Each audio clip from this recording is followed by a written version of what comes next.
আজকে আমি আছি পার্ক স্ট্রিটের কবরস্থানে। এইখানে আমি দেখতে পাচ্ছি অনেকেই ইংরেজদের কবর দেওয়া হয়েছিল, যখন আমাদের ওদের শাসনে যখন আমরা ছিলাম তখন ওদের কবর দেওয়া হয়েছিল। আমরা যাচ্ছি একটা জায়গা, আমি শুনেছিলাম যে ওইখানে ভয় লাগে হয়তো, ওইখানে যে একবার টেস্ট করছি যে আমার কি ভয় লাগছে কি না। আপনারাও সাথে থাকুন। যাচ্ছি ওইদিকে, ওইখানে অনেক শান্ত পরিবেশ, গেলে কিছু ফিল হয়। আমি ইউটিউবের ভিডিওই দেখেছিলাম, তাই আমি ওইখানে যাচ্ছি। ওই তো পৌঁছে গেছি, কিন্তু আমার গায়ে অল্প অল্প কাটা দিতে স্টার্ট করেছে, অল্প অল্প, ঠিক আছে, অতটাও লাগেনি কাটা।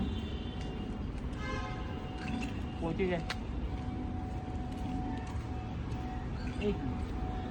এইখানে যতটা আমি এই জায়গাটা যতটা আমি শুনেছিলাম অতটাও নয়। এইখানে দাঁড়িয়ে যাবার পর আমি হালকা একটা ফিল পেলাম, জায়গাটা হঠাৎ ঠান্ডা হয়ে গেল, দিনের সময়ও ঠান্ডা হয়ে গেল। তো এখানে একটা আলাদা নেগেটিভ এনার্জি আছে, আলাদা ভাইব আমি পেলাম।